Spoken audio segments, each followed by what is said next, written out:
going on, Jerome's beautiful Tuesday? Birds are chirping and stuff, and it's time for another Vikings news dump. He sees you when you're pooping. So, sorry.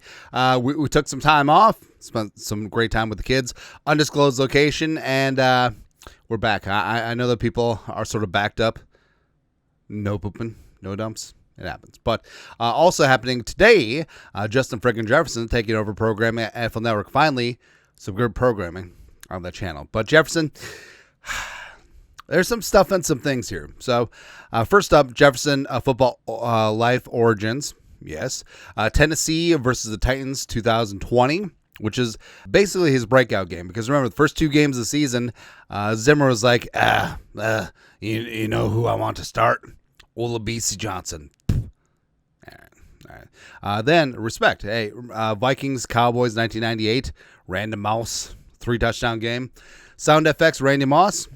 But the one that makes you go, Saints, Colts, Super Bowl, whatever. Now, this was the Bounty Gate year. And I know that Jefferson, we have the wrong Chiron. I know that Jefferson, born and raised in Louisiana, right? Fully respected. But he's got to know his audience, man. He's got to know what happened in the NFC title game. Asterisk, stupid-ass Sean Payton.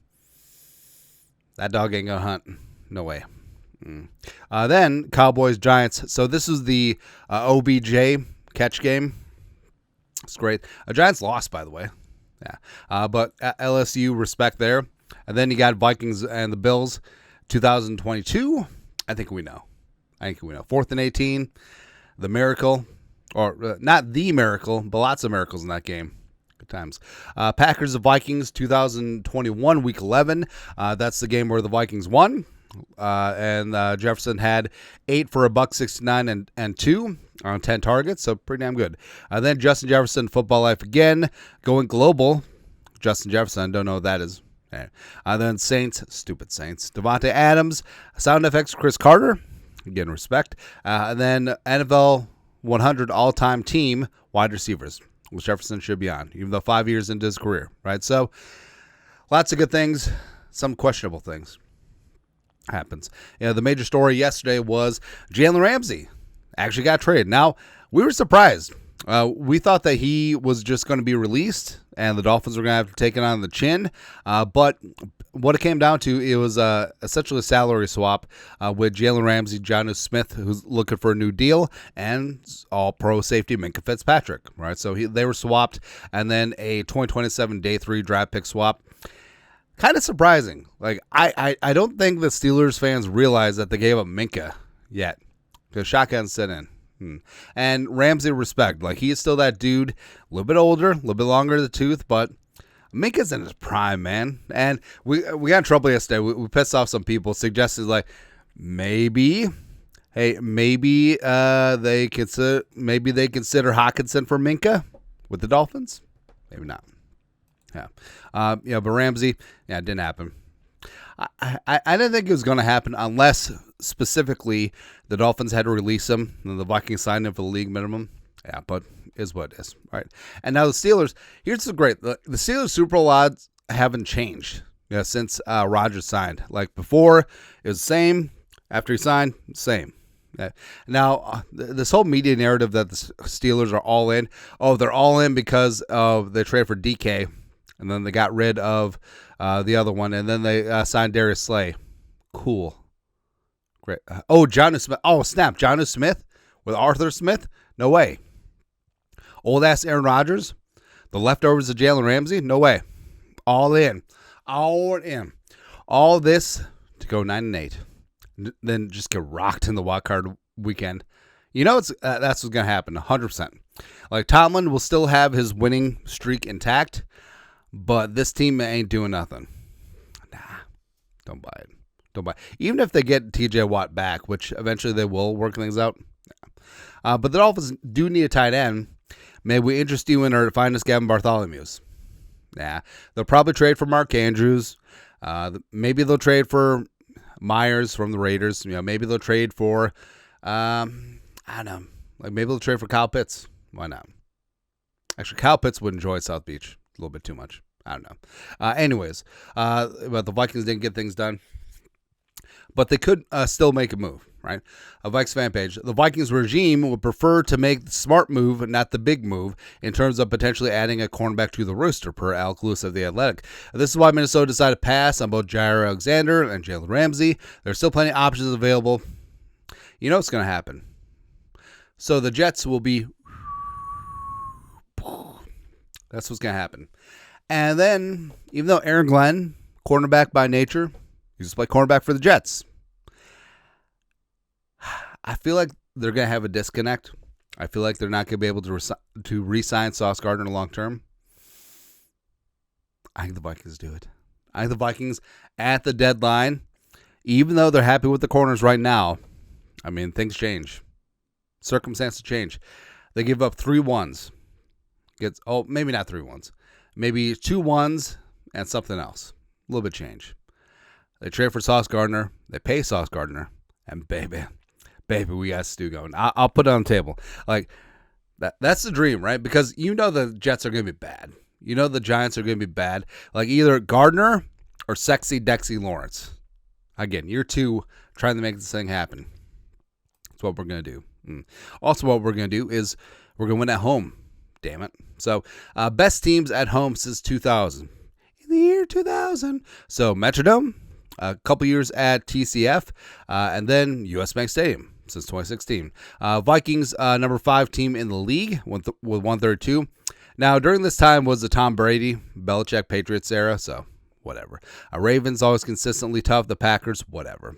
Steelers, what? How do you just win 9 games every single year? How does that add up to $140? I don't know. And then you got Seahawks, Colts. I mean, a lot of this was the Manning era as well. Chiefs with Mahomes, the Broncos, elevation. Yeah. Eagles, the Cowboys in JEROME world. I don't get it. Yeah, but the Vikings, this is what has been the most frustrating. So the Vikings are the only team. Yeah, I'm trying to think here. They're the only team outside of the 8, 9, 10, 11. They're the only team in the top 10 without a Super Bowl win since 2000. Because the Patriots, Ravens, yes. Packers, allegedly. Steelers, a couple of Big Ben. Then the Seahawks, yeah. The Colts won Super Bowl 2006. The Chiefs, multiple. The Broncos, 1-1 with the corpse of Peyton Manning, quarterback. Gary Kubiak as head coach, which is still weird. Gary Kubiak, Super Bowl winning head coach. Yeah. The Eagles, sure. Cowboys, no. Bills, no. Dolphins, no.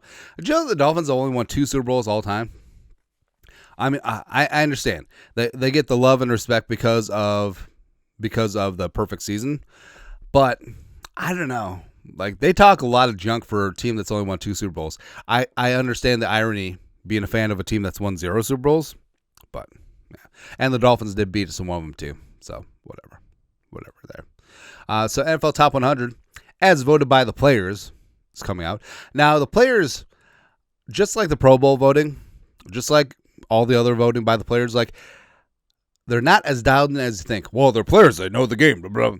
I mean, they vote for their friends on other teams. They're not, I don't believe they're allowed to vote for their teammates. Yeah, something like that. But, I mean, a lot of it is by reputation and name value.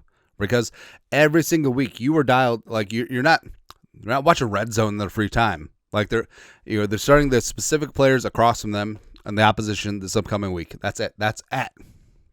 Anyways, Ladd McConkey, second receiver, is at number 100. All right. Got no issue with that. Frankly, I thought that he'd be a little bit higher. I think McConkey's going to be really good in this league. Now, Vikings who should be in the top 100. Jefferson will be there. Probably top 5, wide receiver 1. Yeah, Darrisaw will be in that mix, even though he's injured. Grenard, AVG, should be top 100. And then we got O'Neal, Metellus, and Murph.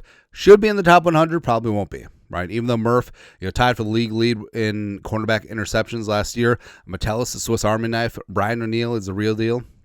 Yeah, AVG, Grenard. AVG, second team All-Pro. Grenard should have been All-Pro last year, but it's all right.